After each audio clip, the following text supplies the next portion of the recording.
আমার প্রিয় মা বোন, এবার আপনাদের উদ্দেশ্যে আমি কোরআন এবং হাদিসের আলোকে 11টি বিশেষ নসিহা পেশ করতে চাই, যেগুলো আপনাদের জীবনকে আলোকিত করবে, দুনিয়াতে আপনাদেরকে মর্যাদার আসনে আসীন করবে, আর আখিরাতে আল্লাহ তাআলার কাছে আপনারা প্রিয় বান্দী হিসেবে উপস্থাপিত হবেন। আল্লাহর কাছে আল্লাহর প্রিয় বান্দী হিসেবে উপস্থাপিত হয়ে জান্নাত লাভ করতে পারবেন। এরকম 11টি পরামর্শ বা নসিহা আপনাদের প্রতি আমার। নাম্বার 1, কোরআন এবং হাদিসের জ্ঞান অর্জন করা। এটা সকল পুরুষ এবং নারী সকলের জন্য ফরজ। কোরআন এবং হাদিসের জ্ঞান অর্জন করা আমাদের জন্য ফরজ। আমরা অনেকেই আছি যারা ইসলামের ফরজ বিধিবিধানগুলো জানি না।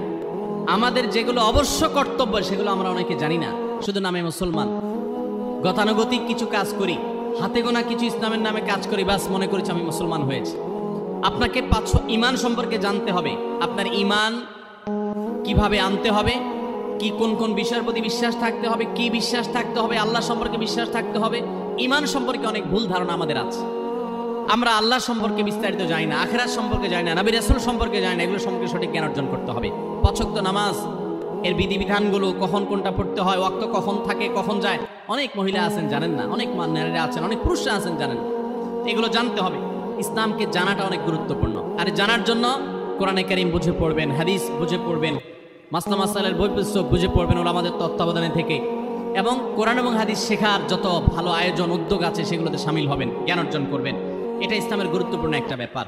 জ্ঞান অর্জন যদি না করেন তাহলে আপনি ইসলামের কোনো কাজ করতে পারবেন। ইসলামের সব কিছুর আগে হলো জ্ঞান অর্জন করা। সব কিছুর আগে ইসলাম সম্পর্কে ইলম অর্জন করতে হবে, কোরআন হাদিসের নলেজ অর্জন করতে হবে। নাম্বার 2, 5 ওয়াক্ত নামাজ। নবী সাল্লাল্লাহু আলাইহি সাল্লাম জান্নাতে, মেয়েদের জান্নাতে যাওয়ার শর্টকাট যে সিলেবাস দিয়েছেন, শর্টকাট যে ওয়ে বলেছেন, 4টা শর্ত দিয়েছেন। এর মধ্যে থেকে একটা হলো 5 ওয়াক্ত নামাজ ঠিকঠাক মতো যদি আদায় করেন। অনেক মহিলারা আছেন জোহরের নামাজ আসরের সময় গিয়ে আদায় করেন, আসরের কাছাকাছি আদায় করেন, কারণ গৃহস্থলী কাজে ব্যস্ত থাকেন, রান্না বাড়ার কাজে ব্যস্ত থাকেন, গা গোসল নিয়ে ব্যস্ত থাকেন। করছি করে এই রান্না বাড়া করা, সবাইকে খাবার দাবার দেওয়া, ছেলে মেয়েকে খাবার দাবার দেওয়া, ঘর ইত্যাদি মোছা ধোয়া, এগুলো করতে করতে, নিজের গোসল টোসল করতে করতে 3টা 3:30 বেজে যায়। অনেক সময় আসরের ওয়াক্তের কাছাকাছি গিয়ে তারপর জোহরের নামাজ আদায় করেন। খুবই গর্হিত একটা কাজ। আমার মা বোনরা সতর্ক থাকবেন এ ব্যাপারে, যে নামাজ সময় মতো আদায় করতে হবে। শয়তান আপনাদেরকে একটা ভুল কথা বলে ধোঁকা দেয়, সেটা হলো যে আমি রান্না বাড়া করছি যে পোশাকে, এই পোশাকে কিভাবে নামাজ পড়বো, তাহলে আমি গোসল টোসল করে একটা নামাজ পড়বো। আর গোসল তো আর সহজে করা হয় না। রান্না বাড়ার পরে সবাই বাড়ায় খাওয়াই দেওয়া, এরপরে ঘর দুয়ার পরিষ্কার করা, এরপরে সব কাজ শেষে গোসল করা, তারপরে গোসল করে এসে নামাজ পড়া। এসব করতে করতে শয়তান আপনার নামাজটা অনেক পিছায়া দেয়। মনে রাখবেন, আপনি যে পোশাকে কাজ করতেছেন ওই পোশাকে যদি দুর্গন্ধ না থাকে, খারাপ না থাকে, ভালো পোশাক হয়, তো ওই পোশাকে আপনি নামাজ পড়তে পারবেন। দুর্গন্ধ থাকলেও শরীরকে ফ্রেশ করার ব্যবস্থা আছে, আপনি ফ্রেশ করে আপনি নামাজে দাঁড়ায় যাবেন। এরপর নামাজ পড়ে বাকি কাজ করবেন। নামাজকে বলবেন না যে আমার অনেক কাজ আছে, এগুলো শেষ করে নামাজ পড়বো। শয়তান আমাদেরকে ধোঁকা দেয়। জন্য মা বোনরা 5 ওয়াক্ত নামাজ সময় মতো আদায় করবেন, ঠিকঠাক মতো আদায় করবেন। অনেক মা বোনরা আপনারা নামাজ পড়েন, নামাজ হয় না। বাংলাদেশে বেশিরভাগ মহিলাদের, নারীদের মধ্যে একটা ভুল আছে নামাজ প্রসঙ্গে, সেটা হলো যে নামাজের মধ্যে সতরটা ভালো করে ঢাকেন না। সতর কি? মেয়েদের নামাজের মধ্যে মুখমণ্ডল ছাড়া, 2 হাতের কবজি ছাড়া তাদের মাথা থেকে পা পর্যন্ত পুরো শরীর তারা ঢেকে রাখবে। আজকাল নামাজের ওড়না পাওয়া যায়, এই ওড়নাগুলো পরলে এই মুখমণ্ডল ছাড়া 2 হাত এক সহকারে ঢাকা থাকে, এভাবে ঢেকে রাখতে হবে। আপনি যদি নামাজ পড়েন, আপনার গলা দেখা যায়, আপনার কাঁধের কিছু অংশ দেখা যায়, চুল দেখা যায়, আপনার হাতের কনুই দেখা যায়, তাহলে সেক্ষেত্রে কিন্তু আপনার নামাজ হবে না। যদি আপনার পুরো নামাজ জুড়ে এরকম খালি থাকে এগুলো, তাহলে নামাজ হবে না। অনেক বোনরা এটা জানেন না, তাহলে নামাজটা ঠিকঠাক মতো পড়তে হবে। জান্নাতে যাওয়ার জন্য এটা পূর্ব শর্ত। নাম্বার 2। নাম্বার 3, রমজান মাসে রোজা রাখা। রোজা রাখার ক্ষেত্রে আলহামদুলিল্লাহ মা বোনরা রাখেন সাধারণত। মিথ্যা শেকায়েত, মানুষের পেছনে সমালোচনা করা, এগুলো করলে গীবত নষ্ট হয়ে যায়। মুখ খারাপ করা, গীবত, এগুলো করলে রমজান নষ্ট হয়ে যায়, রোজা নষ্ট হয়ে যায়। এগুলো করা যাবে না, এগুলোতে বেঁচে থাকতে হবে। সেই সাথে অনেক মা বোন আছেন, একটু সন্তান গর্ভে আসছে, কিন্তু সন্তান দুধ কিংবা সন্তান দুধ পান করে, এই অজুহাত দিয়ে তিনি দেখা যায় যে রমজানের রোজা ঠিক মতো রাখেন না। এটা ভুল। বরং সামান্য একটু ঠুনকো অজুহাতে রমজান রোজা বাদ দেওয়া যাবে না। যতক্ষণ পর্যন্ত শক্তি সামর্থ্য আছে রমজান রোজা ঠিক মতো রাখতে হবে। নাম্বার 3। 4 নম্বর হলো স্বামীর আনুগত্য করা। আমি সবসময় বলি, এটা হলো মহিলাদের জন্য তিতা করল্লার আমল। তিতা করল্লা দিয়ে জুস বানায় খাওয়ানো, এটা যেরকম কষ্টের কাজ মানুষের জন্য, ঠিক একইভাবে মহিলাদের জন্য স্বামীর কথা শোনাটা এরকম কষ্টের কাজ। অনেক মহিলা আছে নামাজ পড়তে রাজি আছি, রোজা রাখতে রাজি আছি, তাসবিহ তাহলিল করতে রাজি আছি, কোরআন পড়তে রাজি আছি, মগর পুরুষের স্বামীর কথা শুনবো কেন? তার কথা শুনবো কেন? আমি কি কম বুঝি? এই মানসিকতা আজ পশ্চিমা অপসংস্কৃতির যে ছোঁয়া আমাদের সমাজে এসেছে, লেগেছে, এটার কারণে আমাদের মা বোনদের মধ্যে তৈরি হয়েছে। এটা কখনো আমাদেরকে সুখী করতে পারে না। একটা ছোট মুদি দোকানেও একজনকে দায়িত্বশীল মানতে হয়, একজন মালিক হয় আর একজন অধীনস্থ হয়, একজন ম্যানেজার হয় আর একজন তার কর্মী হয়। এতটুকু চেইন অফ কমান্ড যদি ঠিক না থাকে তাহলে একটা ছোট দোকানও সুশৃঙ্খল ভাবে চলতে পারে না, সেটাও বিশৃঙ্খল হয়ে যাবে। তাহলে একটা সংসার, একটা পরিবারে একজনকে মুরব্বী না মানলে কিভাবে সেটা চলতে পারে? অবশ্যই একজন নারী তার স্বামীকে অভিভাবক মানবেন, মুরব্বী মানবেন, তাকে মেনে চলবেন। শুধু ইসলামই বলে নাই, পশ্চিমা দুনিয়ার মানুষরাও স্বীকার করে। সাবেক মার্কিন প্রেসিডেন্ট বারাক ওবামার একটা আত্মজীবনীমূলক লেখা ধারাবাহিকভাবে বাংলাদেশে একটি জাতীয় গণমাধ্যমে প্রকাশ হয়েছে অনেক বছর আগে, আমি পড়েছি। সেখানে তিনি পরিষ্কার করে বলেছেন যে আমার দাদি নানীরা পারিবারিক জীবনে যতটা সুখী ছিল, এখন আমাদের স্ত্রী, আমাদের মেয়েরা ততটা সুখী না। অথচ তাদের এত বেশি শাড়ি চুড়ি, এত বেশি সাজগোজ, এত বেশি সুখ সমৃদ্ধির উপকরণ ছিল না আজকের মেয়েদের যতটা আছে। পারিবারিক শান্তি তখন যতটা ছিল এখন তার ধারে কাছেও নেই। এর অন্যতম কারণ হলো এটি যে আমরা পশ্চিমা অপসংস্কৃতির ছোঁয়ায় পড়ে শয়তান আমাদেরকে অতিরিক্ত স্বাধীনতার নাম দিয়া আমাদেরকে বলগাহীন স্বাধীনতার পথে নিয়ে গেছে, যেটা আমাদের ধ্বংস ডেকে এনেছে।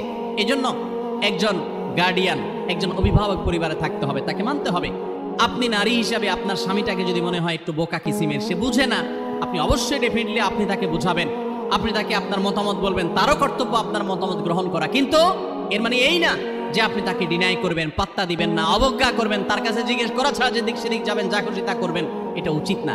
আপনার জান্নাতে যাওয়ার প্রয়োজনে ওই যে তিতা করল্লা বলেছি, সে যদি কোনো দিক থেকে তাকে মানতে আপনার কষ্ট হয়, আপনার থেকে সে পিছিয়ে আসে বুদ্ধিতে জ্ঞানে, তারপরে একটু কষ্ট করে ঢোক গিলেন, একটু কষ্ট করে সবর করেন, শুধুমাত্র জান্নাতের আশায় আল্লাহ তাআলা আপনাকে মর্যাদা দিবেন, দুনিয়াতে বড় করবেন, আখিরাতে বড় করবেন। অনেক সময় দেখা যায় পুরুষতান্ত্রিক সমাজে আমাদের দেশে দেখা যায় যে পুরুষদের নানা অনাচারে মেয়েরা অতিষ্ঠ হয়। একটু সবর করেন, সন্তান সন্ততি বড় হবে, তখন আর পুরুষের এই সমস্ত জুলুম থাকবে না, পুরুষ তখন দৌড়ের উপরে থাকবে। এই বাস্তবতা আমরা প্রত্যেকটা মানুষ উপলব্ধি করার কথা। অতএব মেয়েদের, মুসলিম নারীদের অত্যন্ত গুরুত্বপূর্ণ আরেকটি বিষয় হলো 4 নম্বর যেটি বললাম, স্বামীর আনুগত্য করা। যতটুকু সম্ভব তার সর্বোচ্চ আনুগত্য করার চেষ্টা করতে হবে, যতক্ষণ তিনি কোরআন হাদিসের কথা বলেন। স্বামী যদি কোনো অন্যায় কথা করতে বলেন তাহলে তখন আর তার কোনো কথা শোনা যাবে না। নাম্বার 5, একজন মুসলিম নারীর জন্য তার ইজ্জতের হেফাজত অত্যন্ত গুরুত্বপূর্ণ ব্যাপার। এমন একটা সমাজে আমরা বসবাস করতেছি, পাঠ্য বইয়ে শিক্ষার নামে আমাদের সন্তানদের চরিত্র নষ্ট করে দেওয়া হচ্ছে, বিবাহ বহির্ভূত সম্পর্ক করতে তাদেরকে উস্কানি দেওয়া হচ্ছে, শিক্ষার নামে কুশিক্ষা দেওয়া হচ্ছে, যার কারণে আমার সন্তান নষ্ট হয়ে যাচ্ছে। এই জন্য আমি বলি, এমন যুবক, এমন যুবতী আজকাল সোনার হরিণ হয়ে গেছে।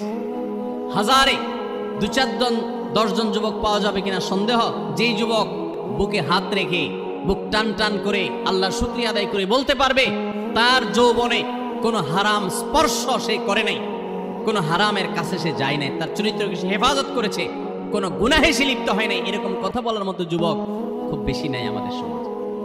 ধ্বংস করে ফেলা হয়েছে বিনোদনের নামে, শিক্ষার নামে, নানা নামে। এগুলো আমাদের দেশের সংস্কৃতি ছিল না। এদেশের মুসলমান তো বটে, এদেশের হিন্দুরাও পারিবারিক এই বন্ধনের মধ্যে থেকে তারা তাদের চরিত্রকে হেফাজত করে, বৈবাহিক সম্পর্ক ছাড়া কোন প্রকার সম্পর্কের মাধ্যমে তাদের যৌন আকাঙ্ক্ষাকে মেটায় না। এটা এদেশের মাটির, এদেশের কালচার, এদেশের মানুষের কালচার, এদেশের সকল ধর্মের মানুষের কালচার, কিন্তু এদেশের সেই সংস্কৃতিকে ধ্বংস করে দেওয়া হচ্ছে ছোট ছোট বাচ্চাদের বইয়ে এই বিবাহ বহির্ভূত সম্পর্কের কথা বলে। এই জন্য সচ্চরিত্র এখন সোনার হরিণ হয়ে গেছে। নবী সাল্লাল্লাহু আলাইহি সাল্লাম বলেছেন, মাইয়াজমান লি মা বাইনা লিহিয়াইহি ওয়া মা বাইনা রিজলাইহি আদমান লাহুল জান্নাহ। যে ব্যক্তি তার 2 চোয়ালের মাঝখানের অঙ্গ অর্থাৎ মুখ, আর যে ব্যক্তি তার 2 রানের মধ্যবর্তী অঙ্গ, তার লজ্জাস্থানকে হেফাজত করবে, অন্যায় খাতে ব্যবহার করবে না, এটার সংরক্ষণের দায়িত্ব এবং গ্যারান্টি যে ব্যক্তি নিজের ব্যাপারে নিজে নিবে, নবী সাল্লাল্লাহু আলাইহি ওয়াসাল্লাম বলেছেন, আমি তার জন্য জান্নাতের দায়িত্ব নিয়ে নিলাম। যে এটা 2টার দায়িত্ব নিতে পারবে, আমি তার জান্নাতের দায়িত্ব নিলাম। এবং নবী সাল্লাল্লাহু আলাইহি ওয়াসাল্লাম আরো বলেছেন, আকসারু মা ইউদখিলুন নাস আন-নার, মানুষকে সবচেয়ে বেশি জাহান্নামে নিয়ে যায় কোন জিনিসই? আল ফামু আল ফারজ, এই 2টি অঙ্গ, মুখ এবং লজ্জাস্থান। এই জন্য মা বোনরা অনেকে আপনাদেরকে অনেক প্ররোচনা দিবে, অনেক গুনাহের পথে আহ্বান করবে।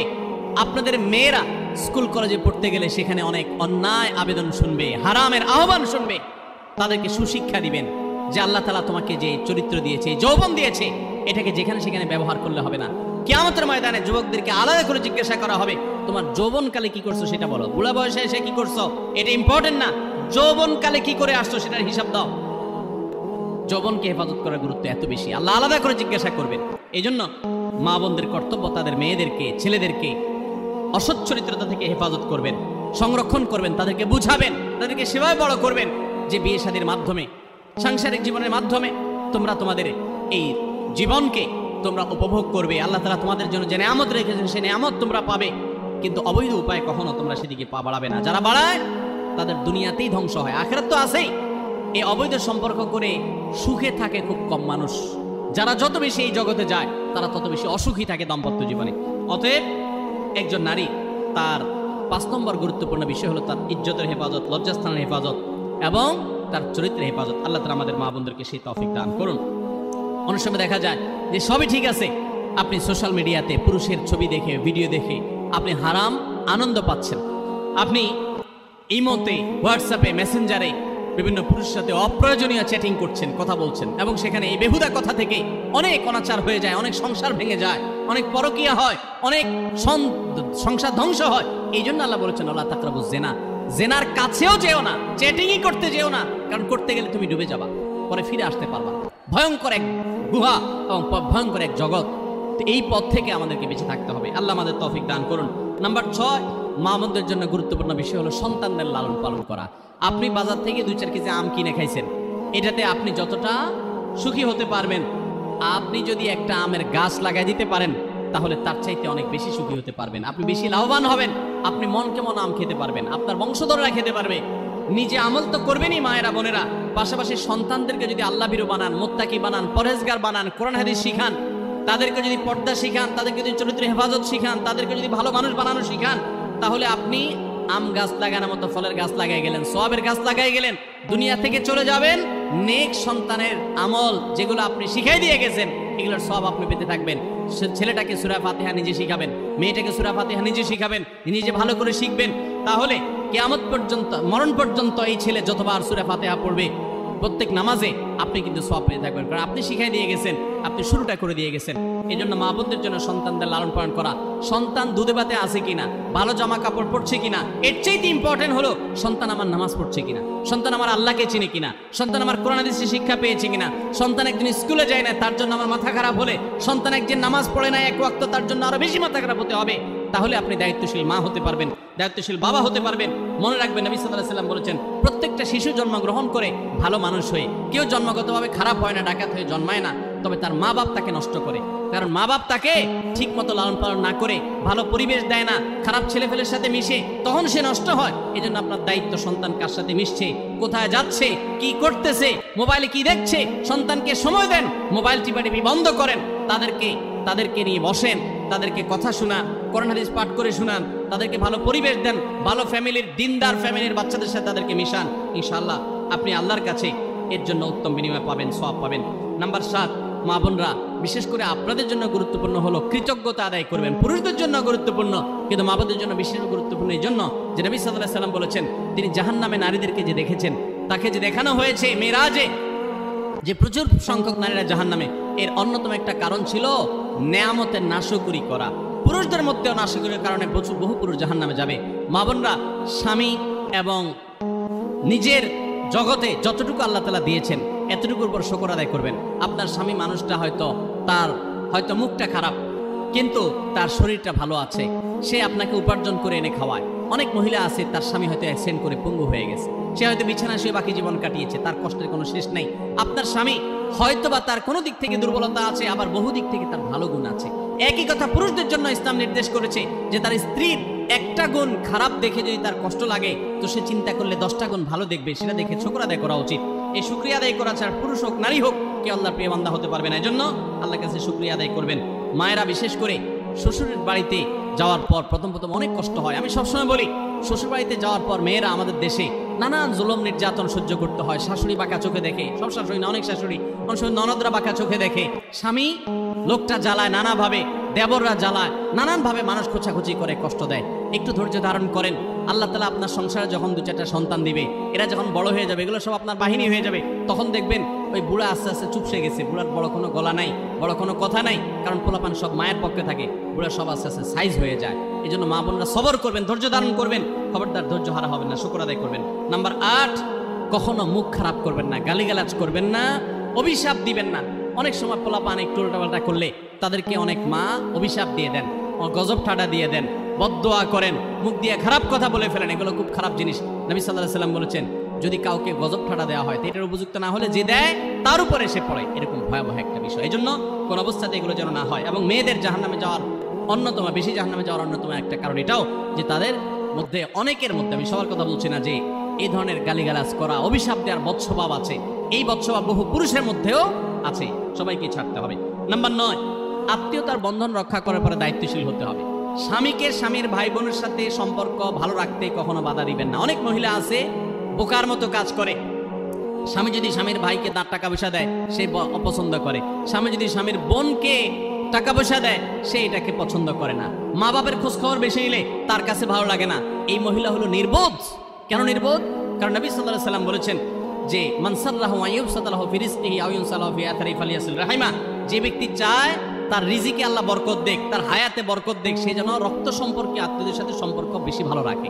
তাহলে আপনার স্বামীর রিজিক বেশি হোক, টাকা পয়সা বেশি হোক, তার হায়াতে বরকত হোক, এটা যদি আপনি চান, তাহলে আপনি বরং তারা উৎসাহিত করা উচিত। তোমার ভাইটার খবর নাও, তোমার বোনটার বাড়িতে যাও, তোমার মা বাপের খেদমত করো, তাদের সাথে যত সম্পৃক্ত থাকবে আপনার স্বামীতে আল্লাহ তাআলা তত বরকত দান করবেন।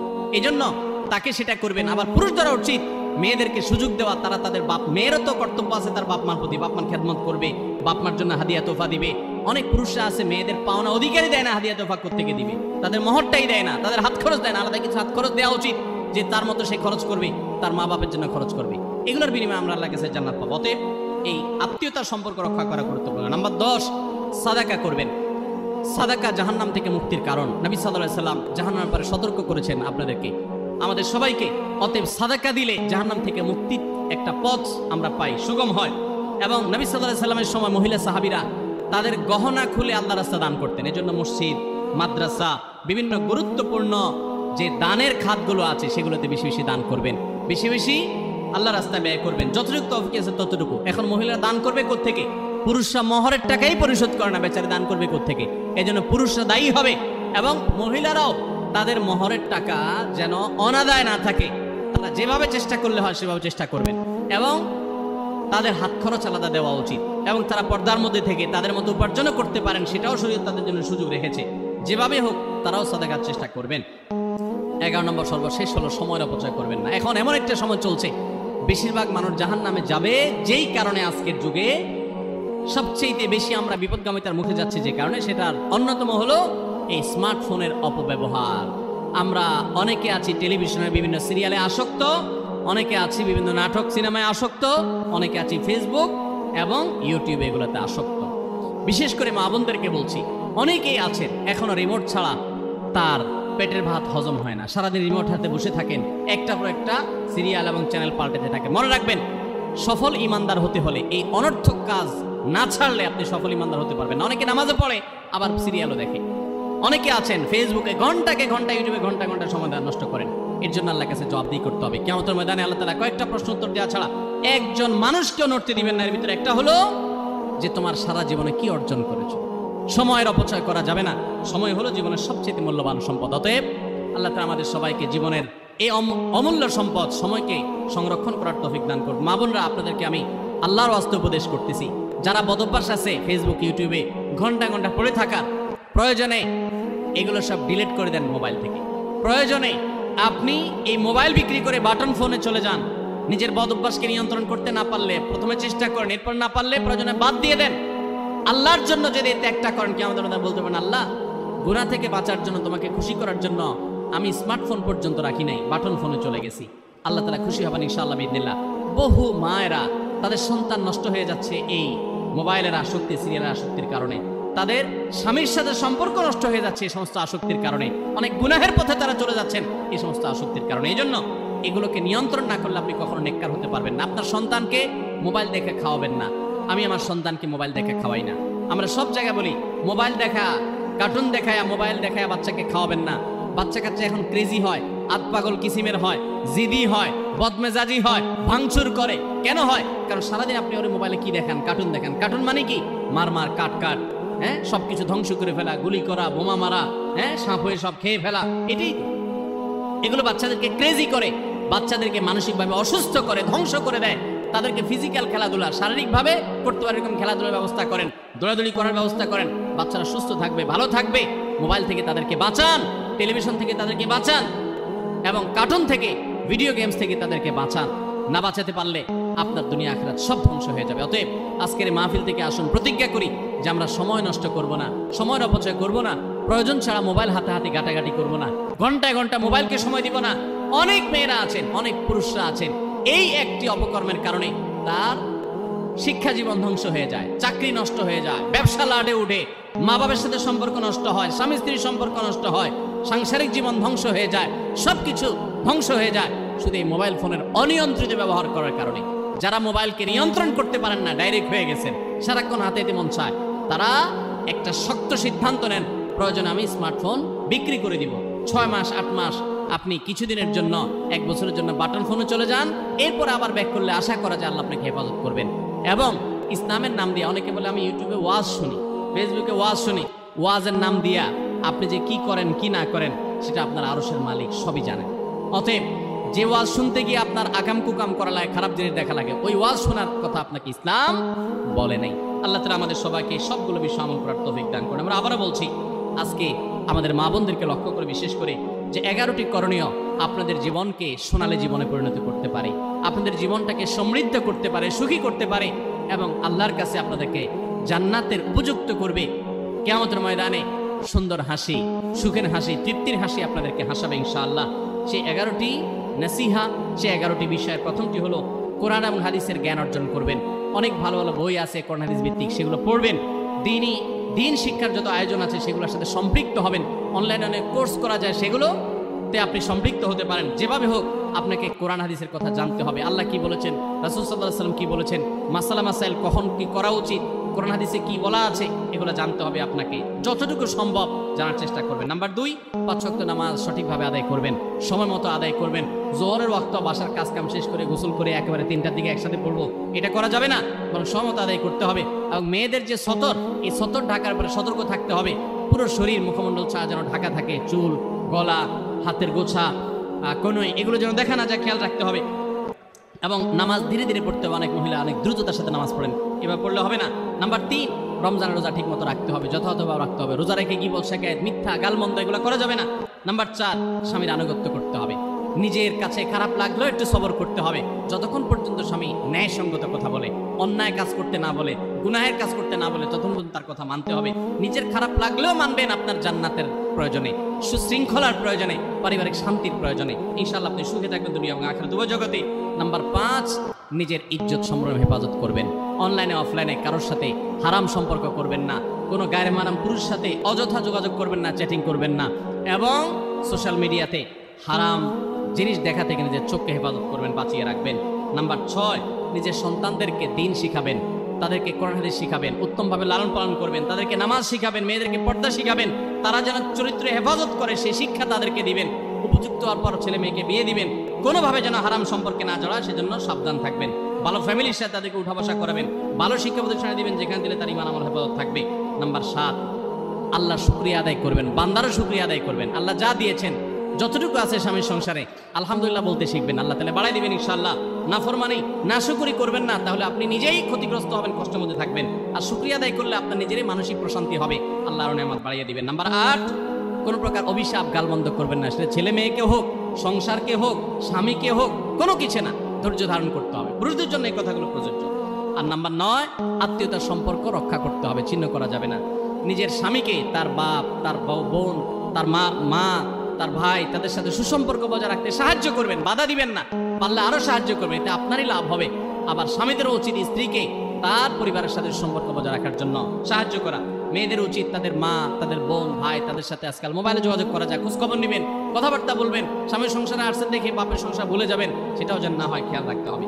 নাম্বার 10, যতটুকু সম্ভব দান সাদাকা করবেন। দান সাদাকা জাহান্নাম থেকে মুক্তির কারণ হয়, সেটার জন্য সাধ্য অনুযায়ী করবেন। পুরুষরা তাদের জন্য এই ক্ষেত্রে হেল্প করবেন, যাতে তাদের মোহর ইত্যাদি দেওয়া, মাসে হাত খরচ কিছু দেওয়া, যাতে তারা সাদাকা করতে পারে সেই জন্য। আজকাল দেখা যায় অনেক মেয়েরা টাকা পয়সা পেলে মার্কেটে চলে যাবেন, কি কিনবে এটা নিয়ে অস্থির হয়ে যান। মার্কেটে আপনি যা দরকার হলে যাবেন, কেনা দরকার হলে কিনবেন, কিন্তু দানের জন্য একটা খাত রাখবেন। পারিবারিক সাদাকা বাক্স একটা বাক্স রাখবেন, যে খুচরা টাকা পয়সা বা বিভিন্ন টাকা পয়সা ছেলে মেয়েরা রাখবে, আপনি রাখবেন, উৎসাহিত করবেন। এটা দিয়ে একটা গরিব ফ্যামিলি মুখে হাসি ফুটাবেন, একটা ভালো কাজ করবেন, পারিবারিকভাবে এরকম দানের ব্যবস্থা করবেন বোনেরা। সর্বশেষ হলো, সময় নষ্ট করবেন না সোশ্যাল মিডিয়াতে। আল্লাহর ওয়াস্তে এটা থেকে নিজেকে বাঁচাবার জন্য সংগ্রাম করেন। যারা এখনো এই রোগ থেকে বাঁচতে পারেন নাই, আল্লাহর কসম করে বলছি, দুনিয়ার জীবনটাই ধ্বংস হবে, অসুখী থাকবেন, অশান্তিতে থাকবেন, আখিরাতের ধ্বংস তো আছেই। অতএব ফেসবুক, ইউটিউব এটা যদি আপনাকে দেখতে হয়, খারাপ কিছু যেন না আসে সেভাবে ফিল্টার করে নেবেন, এবং নিয়ন্ত্রিত নির্দিষ্ট সময়ের বেশি দেখবেন না। 10 মিনিট 10 মিনিট, সকাল দুপুর রাত, এর বেশি বিকাল, আমি এর বেশি দেখবো না। ঘন্টায় ঘন্টা টিপবেন না। অনেক মহিলা আছে স্বামীকে সময় দেওয়ার সুযোগ নেই, সন্তানের দিকে তাকাবার সুযোগ নেই, উনি টেলিভিশন এবং মোবাইলে আসক্ত, এবং এটা আমাদের সমাজকে ধ্বংস করে দিচ্ছে। নিজের খোঁজে নিজে করছে, নিজের পায়ে কুঠারাঘাত করছেন। আল্লাহ তাআলা আমাদের সবাইকে এই সব বিষয়গুলোকে মেনে চলে, এই 11টা পয়েন্টকে মেনে চলে আমাদের মা বোনদের জীবনকে সমৃদ্ধ করার তৌফিক দান করুন। আমাদের সবাইকে আল্লাহ তাআলা আমল করার তৌফিক দান করুন। জাযাকুমুল্লাহু খাইরা ওয়া আখিরু দাওয়ানা আনিল হামদুলিল্লাহি রাব্বিল আলামিন।